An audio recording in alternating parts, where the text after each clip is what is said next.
Tanda-tanda bahwa liberalisasi itu ada di Indonesia, indikatornya itu apa, Ustaz? Dulu istilahnya tidak liberal, intinya itu sebenarnya sekularisme. Di Indonesia itu selalu ada dua kubu ini, yang disebut sebagai kubu kelompok Islam dan kelompok kebangsaan. Indonesia ini paling keras selama ini menolak Israel. Zionisme itu adalah imperialisme yang paling jahat.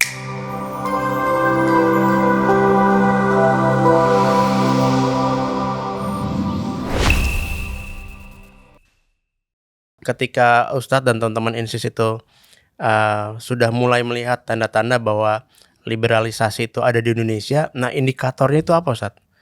Melihatnya itu apa? Maksudnya ketika, wah ini di Indonesia sudah ada nih pemikiran Sebenarnya ini, apa dulu ada kejadian apa? Dulu istilahnya tidak liberal, istilahnya ganti-ganti ya. Tapi intinya itu sebenarnya sekularisme. Oke. Nah, itulah yang dipidatokan oleh Muhammad Natsir tahun 57. Ya, 12 November 1957 itu Muhammad Natsir pidato di Majelis Konstituante di Bandung. Dan beliau mengingatkan bahaya sekularisme itu bagi bangsa Indonesia. Oh, berarti udah sejak zaman itu ya, Ustaz? Ya, itu sudah, karena Natsir kan mengkritisi pemikiran Soekarno. Nah, jadi terjadi polemik. Indonesia itu menarik sebenarnya. Sebelum kita merdeka tahun 45, tokoh-tokoh kita itu sudah berdebat. Berdebat tentang pemikiran ini sama, tentang pemikiran sekuler Islam.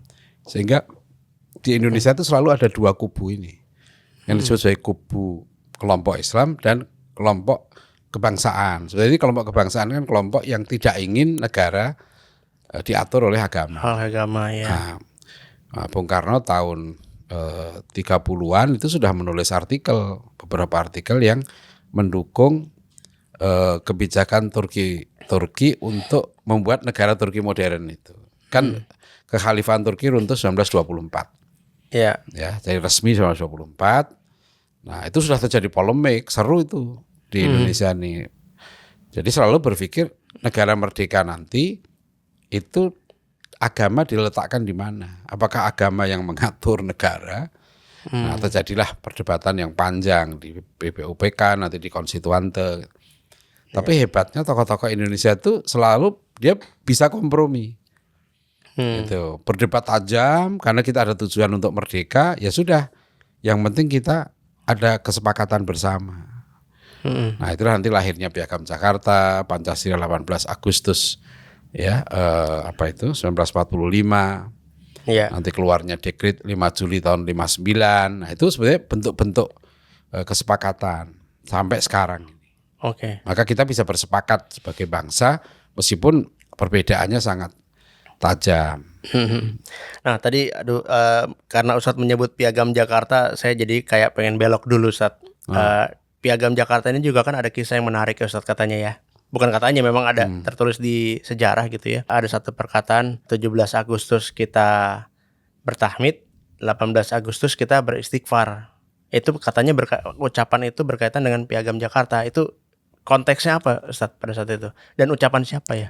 Saya lupa ya. Itu memang ada ucapan Muhammad Natsir. Oh iya, 18 Agustus itulah terjadi lobby-lobby di Pejambon, kalau sekarang itu ya, Kementerian Luar Negeri itu waktu sidang PPKI. Jadi setelah waktu proklamasi kemerdekaan yang disepakati itu Piagam Jakarta. Tadi ada kata-kata negara berdasar atas ketuhanan dengan kewajiban menjalankan syariat Islam bagi pemeluk-pemeluknya. Nah, 7 kata inilah yang sebagian bangsa Indonesia, kalangan minoritas keberatan. Dan itu disampaikan oleh Bung Hatta. Ya, saudara-saudara kita di bagian timur, malah istilah Bung Hatta itu sangat hatinya tertusuk lah gitu loh.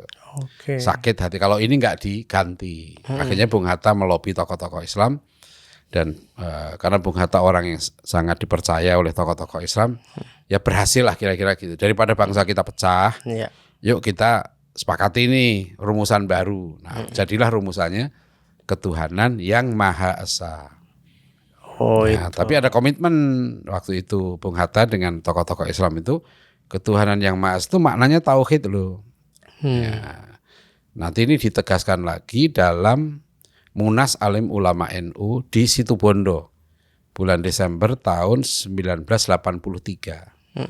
Nah, di situ ada Munas Salim Ulama NU menegaskan bahwa Pancasila itu sila pertama maknanya adalah tauhid menurut ajaran Islam. Nah, ini biasanya ini nggak diajarkan di sekolah-sekolah, padahal ini penting sebenarnya. Bagi orang Islam ketuhanan yang maha itu maknanya tauhid. Iya. Itu resmi, ya bukan. Artinya itu ditulis dalam dokumen hasil Munas Salim Ulama NU di Situbondo tahun 83 bulan Desember.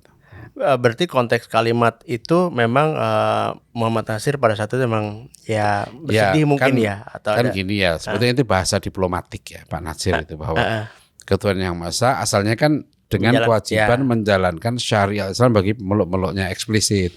Ya. Nah, tapi kemudian ketika terjadi kenapa dicoret waktu itu ada janji dari Bung Karno. Udah nggak apa-apa lah, kita darurat nih, coret dulu, nanti kita bikin lembaga yang bisa memusyawarahkan dasar negara gitu kan. Nah, sehingga tahun 55 pemilu 55 menghasilkan membentuk satu majelis konstituante. Memang khusus berdebat lagi tokoh-tokoh kita itu. Dulunya tahun 45 berdebat di BPUPK, tahun 55 berdebat di majelis konstituante. Sama lagi dua aliran ini.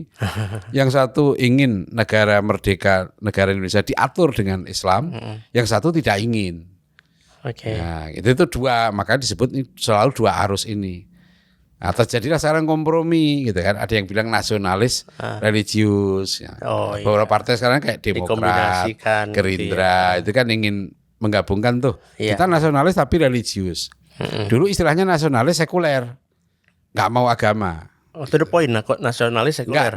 Dia nggak nyebut dirinya sekuler, tapi kalau para pengamat politik baik Indonesia maupun luar mesti menyebut ini golongan Islam, nasionalis Islam dan nasionalis sekuler. Yang Bung Karno menyebut istilahnya golongan kebangsaan. Nah, Ustadz, ini kembali ke yang tadi Insis menangkap bahwa ada pemikiran-pemikiran yang memang harus ada counternya gitu, harus ada penyeimbangnya gitu, Ustadz. Nah, sementara sekarang di 2026 ini kan lagi rame Ustadz nih di media sosial nih, ada seorang rabi Yahudi itu asal Amerika, Yehuda Kaplon, yang dia diangkat jadi utusan khusus untuk memantau dan memerangi antisemit. Nah, itu jabatannya tuh setara duta besar di Kemenlu AS gitu. And it's not about history. It's about education. And how do we educate? Indonesia has 350 million Muslims living in the country. How do we change their textbooks? Dia ingin merubah kurikulum buku teks di Indonesia. Dia spesifik menyebut Indonesia. Nah, apakah ini sesuatu yang baru kah atau memang sudah lama terjadi sebenarnya, Ustaz? Kalau mendengar cerita Ustaz Adian kan kayaknya udah dari dulu sebenarnya gitu. Iya, kalau sebetulnya usaha untuk mengubah kurikulum khusus ya untuk masalah negara Zionis Israel, ya itu sudah pernah ada beberapa kali, udah lama. Lobby-lobby Israel di sini itu banyak sekali. Ya. Waktu saya jadi wartawan di Istana tahun 94 sampai 98, waktu itu Perdana Menteri Israel kalau nggak salah Shimon Peres sudah datang ke Jakarta. Dan tahun berapa? Tahun 94. 94. Nah, itu sudah lobby juga untuk Indonesia mau membuka hubungan diplomatik dengan Israel. Dan kemudian beberapa tokoh di sini menyambut itu. Nah, kenapa? Karena Indonesia ini paling keras selama ini menolak Israel. Indonesia ini kan negara yang pertama menyelenggarakan konferensi Asia Afrika. Ya, KAA tahun 55 di Bandung. Di Bandung itu ya. Kan? Nah, ingat Bung Karno lah yang 55 itu memelopori jiwa ya dari konferensi Asia Afrika. Salah satu jiwanya di samping anti kolonialisme, imperialisme juga anti Zionisme. Menteri Luar Negeri waktu itu ya tokoh PNI juga Rasul Abdul Ghani itu pendukung kuatnya Bung Karno, dia mengatakan jiwa dari konferensi Asia Afrika itu anti Zionisme. Bahkan di Bandung dalam konferensi Afrika itu ditekankan kata Rasul Abdul Ghani, Zionisme adalah the blackest imperialism. Zionisme itu adalah imperialisme yang paling jahat, paling parah, paling jahat. Paling parah. Jadi kalau gambarannya begini, kalau imperialisme yang biasa, kolonialisme itu menjajah, Dia menjajah satu wilayah, satu negara. Dia mengeruk kekayaan alamnya, gold, gospel, glory kan gitu ya. Misalnya dia mengambil kekayaan 3G ya. Ya menguasai politiknya, ekonominya, militernya. Tapi dia tidak memusnahkan penduduknya. Tapi kalau Zionisme itu menduduki wilayah, dia mengusir penduduk aslinya dan mengganti dengan penduduk Yahudi. Nah, maka kenapa disebut ini adalah imperialisme yang paling jahat. Tapi Zionisme ini adalah ideologi yang paling sukses abad 20. Ya, karena dia mulai Kongres Zionis 1897, nanti 1917 deklarasi Balfour ya. Yahudi diberikan hak untuk tanah Palestina. Kita tahu itu 1947 ada mereka diberi jatah separuh wilayah Palestina oleh PBB, resolusi pembagian Palestina. Nah, baru 1948, 14 Mei berdiri negara Zionis ini. 14 Mei kan berdiri itu. Nah, mereka menguasai Yerusalem 1967. Jadi sebetulnya Zionisme ini belum lama. Makanya sekarang menarik kalau kita lihat tuh ada tadi saya baca sekilas wawancara sejarawan Israel yang terkenal, ya, Ilan Pappé. Oh, Ilan Pappé. Nah, Ilan Pappé kan dia banyak mengkritisi Zionis ya. Nah, Ilan Pappé itu dalam wawancara terbaru dengan Al Jazeera mengatakan sekarang ini udah tahap akhir. Ya, the last phase of Zionism. Ini tahap akhir Zionisme. Maksudnya Zionisme politiknya Herzl itu. Iya. Sudah selesai, sudah tahap akhir. Nggak ada yang dijual lagi. Gitu loh.